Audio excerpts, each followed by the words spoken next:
আসসালামু আলাইকুম ভিউয়ার্স, কেমন আছেন? আলহামদুলিল্লাহ আমি ভালো আছি। আশা করি আপনারাও ভালো আছেন। আজকে আমি কিছু আমাদের নিজেদের গাছের কিছু পাকা, পাকা লেবু দিয়ে আচার তৈরি করেছিলাম। তো সেটাই আরকি শেয়ার করব।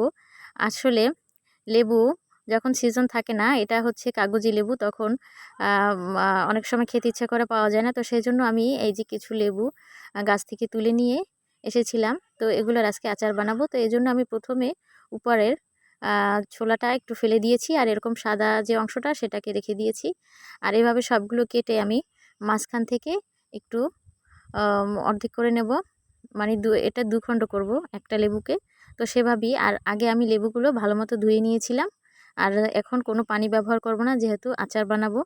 তো এখন এগুলো কেটে নিচ্ছি। আর এদিকে আমি 5 ফোড়ন এবং সরষে, গোটা সরষে, আর হচ্ছে কিছুটা গোলমরিচ আমি একটু তেলে এটা ভেজে নেব। তো সেজন্য এগুলো হালকা আমি একটু দিয়ে দিব। আর এখন এটা আমি বেটে নিচ্ছি, একটু মিহি করে বেটে নেব। আর এটা দেবো একদম সবার শেষে, আচারটা যখন তৈরি হয়ে যাবে। তো এদিকে সরিষার তেল দিয়ে দিয়েছি, আর আচারে তো অবশ্যই সরষের তেল লাগবে। তো সেজন্য দিয়েছি। আর একটু হালকা গরম হলে আমি দুটো দারচিনি এবং 5টা 6টা এলাচের মতো দিয়েছি আর দিব। তো এখন আমি গোটা জিরা দিয়ে দিলাম।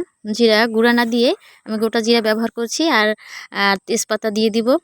এখন গোটা জিরেটা দিয়ে তারপরে তেজপাতাটা দিয়ে দিলাম আর কিছুটা আস্ত গোটা রসুনও দিয়ে দিয়েছি। আর এখন আমি লেবু অর্ধেক করে কেটে রেখেছি এরকমই, তো এটাই এখন দিয়ে দিব।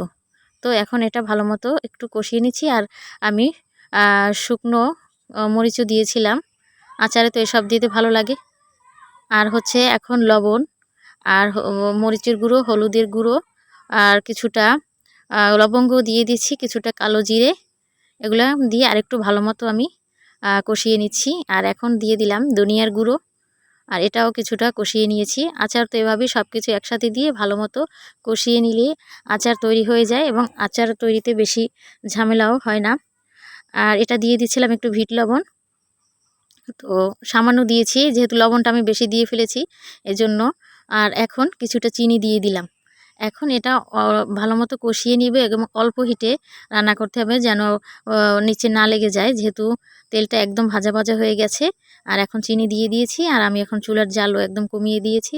আর এটা এখন আস্তে আস্তে হবে, এজন্য আমি কিছুটা ঢাকনা দিয়ে রেখেছি। আর এখন আমার আচার বানানো প্রায় শেষ সময়। তো এখন আমি ওই যে বাটা মশলাটা, গুঁড়া করা মশলাটা, সেটা দিয়ে দিছি। তো এই যে হয়ে গেছে। তো আজকে ভিডিওটি এ পর্যন্ত। আপনারা ভালো থাকবেন, আল্লাহ সুস্থ থাকবেন। হাফিজ।